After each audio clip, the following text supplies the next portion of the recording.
Eles são a menor casta de anjos da Cidade de Prata, mas não a menos poderosa, pois são eles que administram a política dentro deste lugar. Eles se consideram escolhidos por uma força superior e podem ser facilmente identificados pelo halo luminoso que ostentam sobre a cabeça. Exatamente eles, os nimbos, eles são o assunto do nosso vídeo de hoje. Eu volto depois da vinheta.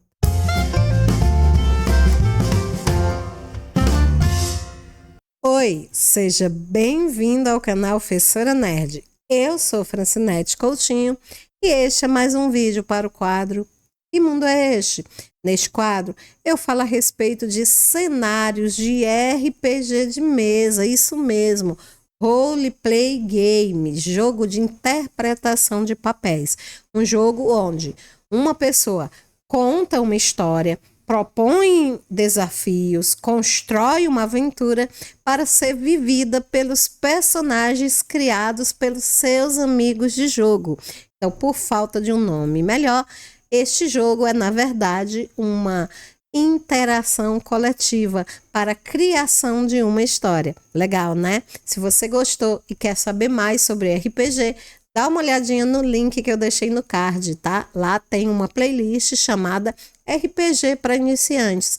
Nessa playlist você vai encontrar vídeos que vão te explicar tudo que você precisa saber para, quem sabe, futuramente jogar ou até mesmo narrar aventuras de RPG, ok? Voltando aqui, né, para o quadro de hoje, né, como eu falei, a gente estuda cenários, que são ambientes, né, onde essas aventuras elas podem se desenvolver. E o cenário que nós estamos trabalhando é o cenário Trevas RPG, um cenário de terror sobrenatural que foi criado por Marcelo Del Débio na década de 90. E esse cenário, ele é um cenário incrível, gente. É uma terra idêntica à nossa em quase todos os aspectos. Eu disse quase todos os aspectos porque no que se refere a anjos, demônios, magos, vampiros, lobisomens e as outras criaturas sobrenaturais, elas não só existem, como elas estão envolvidas em tramas, em combates para poder dominar o nosso planeta. É isso mesmo. E a tarefa principal dos jogadores de RPG é ajudar ou atrapalhar essas criaturas. Gostou da ideia do cenário? Pois então não deixa de dar uma olhadinha no card, porque lá tem outra playlist que vai te levar para os inúmeros vídeos que eu já fiz sobre este cenário. Tem uma playlist, né, que fala sobre todo o cenário base, que é o cenário Trevas, e tem uma outra que fala a respeito, que é essa aqui que a gente está, né, que fala a respeito do suplemento Anjos, Cidade de Prata, né? Nesse suplemento eu falo a respeito dos anjos alados, que são seres extremamente poderosos que existem nesse cenário, tá? E que você precisa conhecer para você poder utilizar de forma correta nas suas aventuras. Seja você jogador ou narrador, não importa, o conhecimento sempre torna o roleplay melhor, né? E se você está acompanhando aqui, você sabe que esse não é o primeiro vídeo sobre anjos, né? Eu vou deixar o link também no card e lá você pode voltar e ver os outros vídeos da Play, onde eu falo a respeito da Cidade de Prata, como ela é, a estrutura, a hierarquia, tá? Eu falo também a respeito de quem vive lá, eu falo a respeito da influência dos anjos ao longo da história humana, então com certeza você vai encontrar muita coisa legal. E esse vídeo, ele faz parte de uma sequência de vídeos onde eu estou estudando as castas angelicais, né? Ou seja, os grupos de diferentes anjos que existem dentro da Cidade de Prata. Essa história de que anjo é tudo igual dentro da Cidade de Prata, isso não é verdade, tá, pessoal? Então, eu já falei sobre os corpóreos, né? Que são as almas das pessoas que serviram Demiurgo na Terra com dignidade e que acabaram ganhando o direito de viver na Cidade de Prata. Eu já falei a respeito dos protetores, os anjos que têm como missão auxiliar e proteger a humanidade contra os demônios e contra os magos, inimigos da Cidade de Prata. Eu já falei a respeito dos recíperes, que são os mercadores de alma, né? Os anjos que são responsáveis por recepcionar, distribuir e apagar a memória, né, das almas que chegam à Cidade de Prata. E falei também a respeito dos captares, uma espécie de guerreiros, né, serviço secreto que atua dentro da Cidade de Prata, caçando, se infiltrando, né, uma casta muito legal também de se utilizar nas mesas de RPG. E hoje é o nosso último vídeo, né, dessa sequência de casta. A última casta que nós vamos trabalhar hoje são exatamente os nimbos. Como eu falei, né, no início do vídeo, os nimbos é a classe menos numerosa existente dentro da Cidade de Prata, mas está longe de ser a menos poderosa. Quer saber mais sobre os políticos da Cidade de Prata? Pois vem comigo que a gente vai começar a falar sobre os nimbos. Então, como eu venho falando, né, os nimbos, eles são os políticos da Cidade de Prata e eles se consideram especiais, né? Eles acham que eles foram selecionados, que eles foram escolhidos por uma força superior e que por essa razão eles são tão poucos, tá?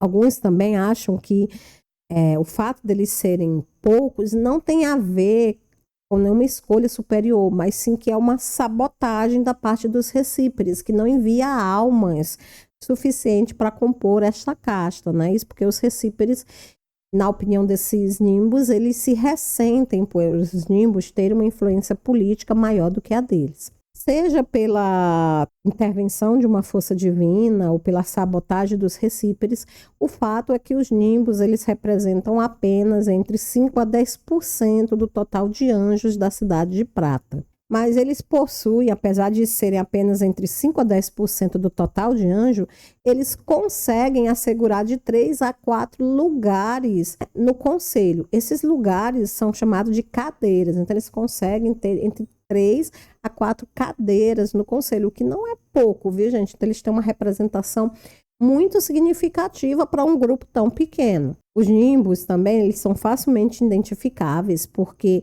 eles possuem, né, circulando, sobrevoando sobre a cabeça dele um pequeno círculo de luz que eles chamam de halo, né, ou aureolas. Então essas aureolas, né, sempre que você vê um anjo com essa aureola sobre a cabeça, você pode estar certo de que você está diante de um nimbo, está diante de um político da Cidade de Prata. Eles são considerados por muito como os anjos mais poderosos da Cidade de Prata, porque eles possuem um poder único entre os seres de Paradísia, que é o poder do controle total e irresistível sobre os humanos. Isso quer dizer que se você é um mero humano, você não consegue resistir ao poder de controle mental dessa espécie de anjos. Então veja que eles são realmente muito poderosos na Terra devido a essa habilidade natural que eles possuem. Muitos anjos, né, possuem poder de controle mental, mas essa habilidade de ser irresistível, ela é única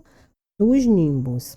Isso faz deles uma faca de dois gumes. São excelentes quando se trata de resolver algum tipo de problema com os mortais, mas ao mesmo tempo tornam-se muito perigosos quando trocam de lado. Muitos nimbos são arrogantes e convencidos e deixaram Paradísia para se tornarem líderes de seitas e religiões na Terra, onde são considerados escolhidos e messias entre os mortais. Felizmente, a maioria dos anjos nimbo trabalham em cooperação com a política do Conselho. São eles vitais durante operações na Terra e, de fato, muitos deles estão infiltrados em igrejas, corporações e lideranças políticas para garantir os interesses da Cidade de Prata. Como foi, então, que surgiu, né, essa casta de anjos dentro da Cidade de Prata? É o que nós vamos ver agora. A casta de nimbos é uma das mais antigas da Cidade de Prata. Seus membros são mais velhos, algo em torno de 10 mil anos de idade ou mais. E eles também são mais influentes politicamente dentro do Conselho de Anjos. Provavelmente também, é claro, por causa da sua idade. Eles vivem brigando com os serafins. Os serafins, para quem não lembra, é uma das divisões dos protetores. São anjos tão antigos e tão poderosos que o autor do livro deixou bem claro que eles só devem ser utilizados como NPCs, eles não podem ser utilizados pelo jogador, tá? Porque eles são, na sua grande maioria, anjos que estão aqui desde a fundação do mundo, né? Anjos como Miguel, né? Gabriel. Então, são anjos realmente com poderes tão grandes que eles são capazes de distorcer a realidade. E eles vivem entrando em conflito com os nimbos, principalmente por autoridade, né? Dentro do conselho. Outro inimigo também natural dos nimbos são os corpóreos, né? Porque os corpóreos, como eles eram almas humanas, né? Eles têm uma ligação muito grande com a Terra e eles acabam esbarrando nos interesses dos nimbos na Terra, né?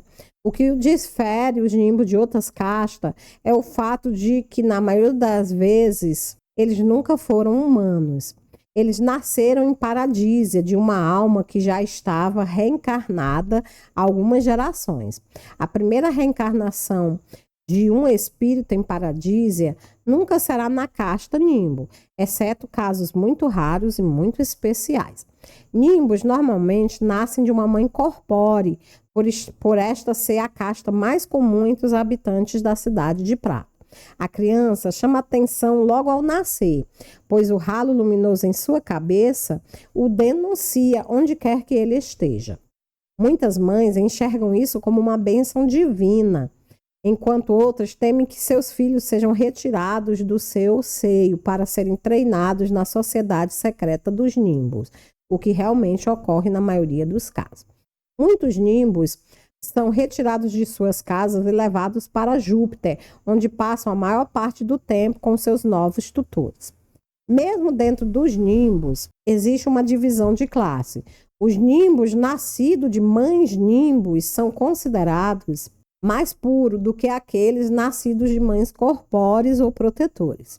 Estes nimbos normalmente desenvolvem poderes ainda mais espetaculares do que os seus irmãos e tendem a se tornarem afastados da sua própria comunidade, formando seus próprios grupos de amigos. São diplomatas excelentes e magos com um potencial enorme e adoram o oculto e os enigmas da humanidade.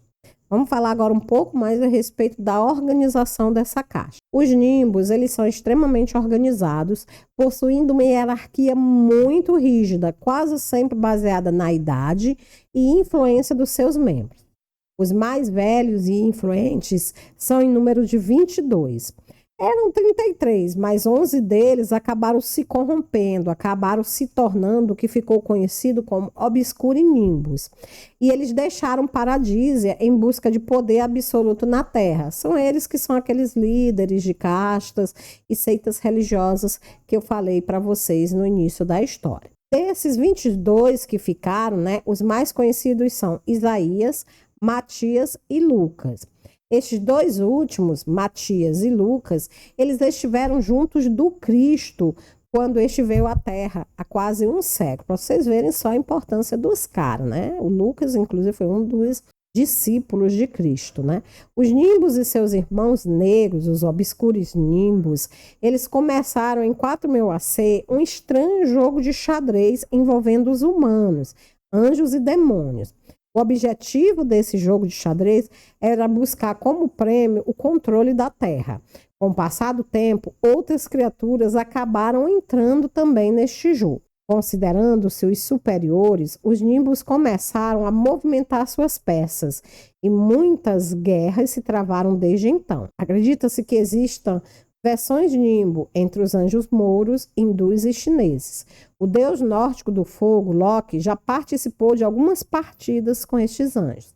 Os nimbos são aliados dos captares e dos recíperes, pois se utilizam dos primeiros como guarda-costa e dos segundos como comprador de almas, equipamentos e rituais.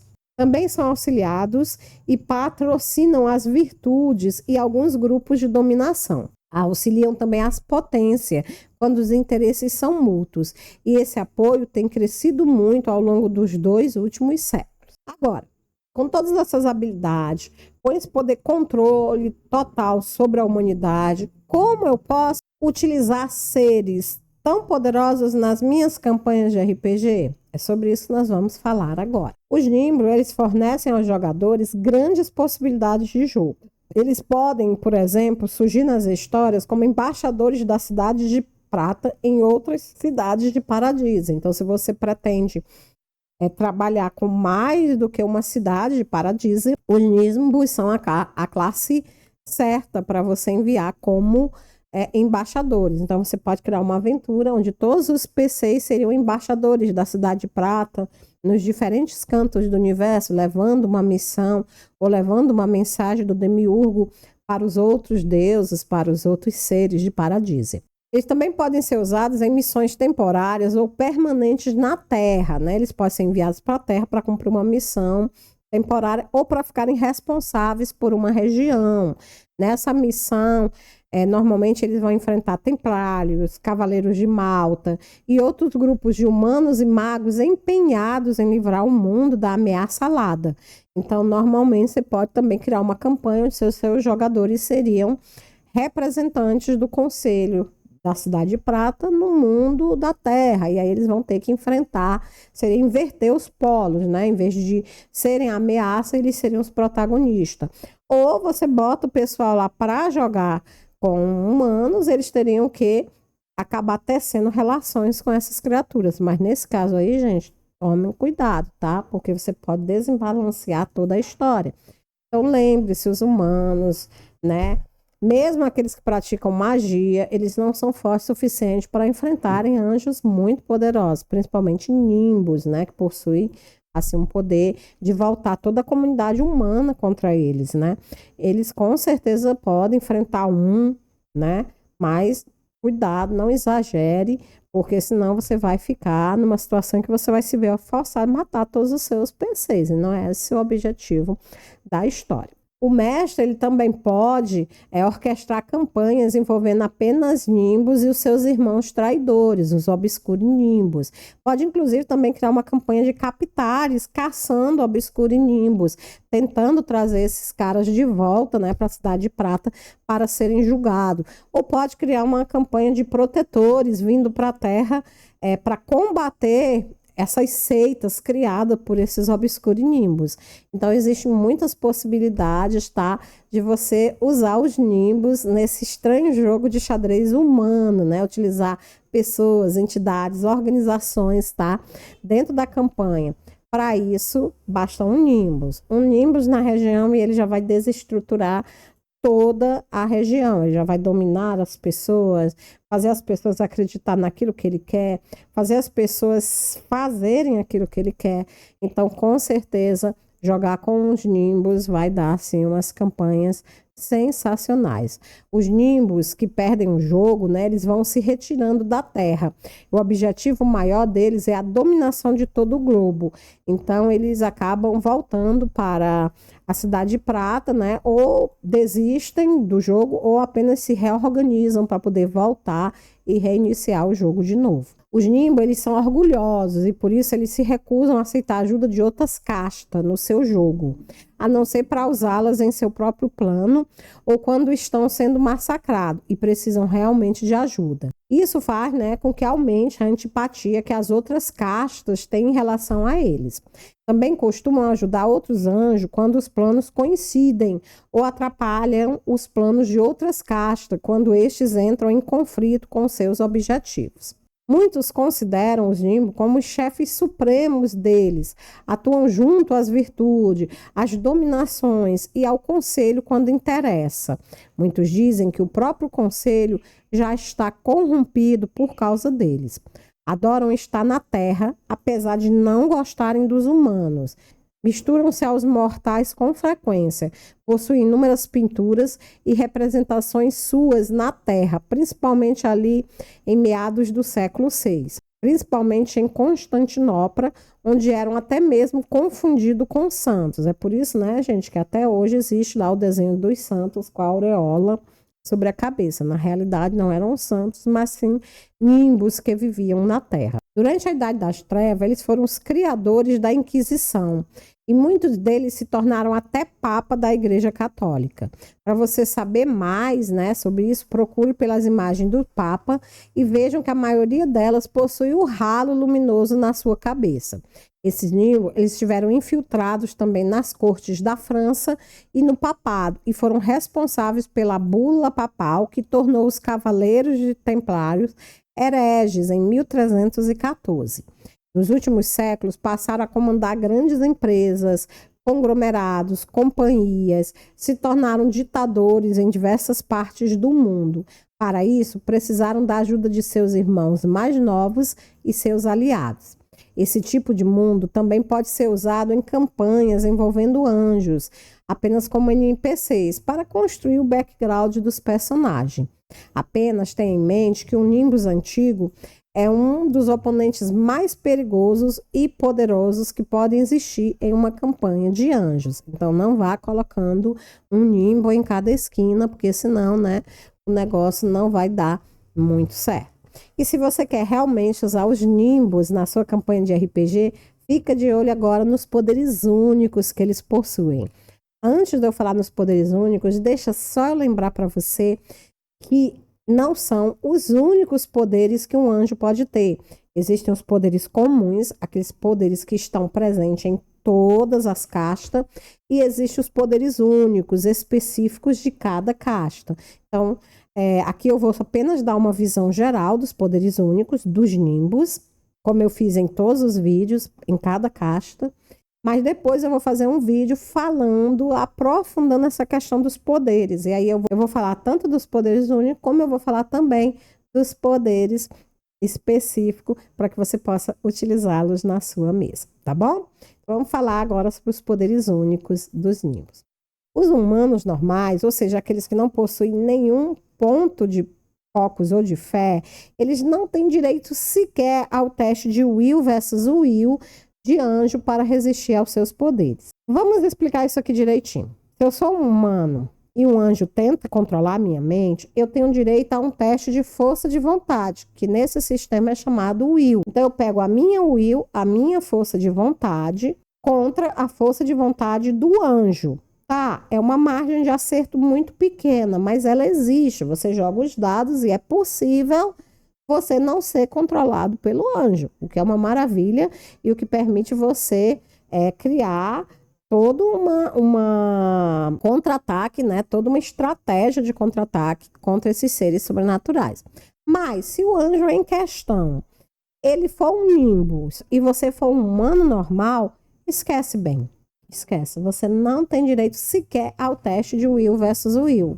Por quê? Porque o poder de controle mental dos Nimbus, ele é isso, irresistível. Não dá para um humano resistir.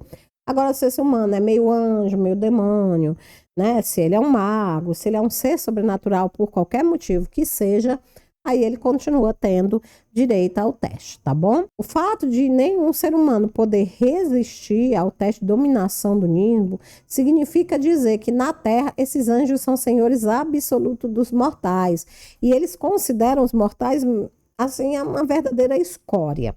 Apenas magos, caçadores ou pessoas de grande fé são capazes de tentar resistir aos seus poderes de dominação ou de controle de vontade. Este poder torna o Nimbus um pouco mais poderoso que as outras castas quando ele está na Terra. Mas este poder é balanceado pela quantidade enorme de inimigos naturais que ele possui e que ele terá que enfrentar. Essa incapacidade de se esconder, né, o halo luminoso, né, ele também é utilizado para equilibrar o poder dos Nimbus, porque uma vez que o Nimbus está na Terra, ele está acessível a todos os seus inimigos naturais, uma vez que não dá para esconder o halo, tá? Ele é facilmente detectável. A única forma de você camuflar o halo de um anjo Nimbo é por rituais muito poderosos, né? E apenas os Nimbus mais antigos, mais velhos, eles conhecem esse tipo de ritual, tá bom? Então, com isso, né, gente, eu espero que vocês tenham gostado do estudo dos Nimbus, que a gente está encerrando aqui. Eu quero saber a opinião de vocês a respeito do Nimbo, a respeito das outras caixas que a gente viu nos vídeos anteriores, a respeito desse estudo de Anjos, da Cidade de Prata. O que você ainda quer ver nesse cenário? O que você acha que eu ainda não falei? Que você está esperando ansioso? Coloca aqui embaixo nos comentários para que eu possa trazer para vocês essa informação. Me ajuda a direcionar, tá? Os próximos vídeos. E se você gostou ou não gostou, coloca aqui embaixo que eu quero saber do que você gostou e do que você não gostou. Se ficou alguma dúvida, coloca aqui embaixo também, eu vou tentar tirar essa dúvida, tá? E à medida que a gente vai se aprofundando nesse estudo, muita coisa vai ficando clara, mas também muita dúvida vai surgindo e é natural, é um processo de aprendizado natural. Tá, pessoal? Se é a sua primeira vez aqui, obrigada por ter ficado nesse vídeo até o final. Se você gostou, se inscreve, ativa o sininho para continuar recebendo os próximos vídeos. Nós vamos continuar falando a respeito de tudo que há para falar no cenário de Trevas RPG. Então é isso aí, gente. Obrigada pelo carinho. Fiquem com Deus e até o nosso próximo encontro. Tchau!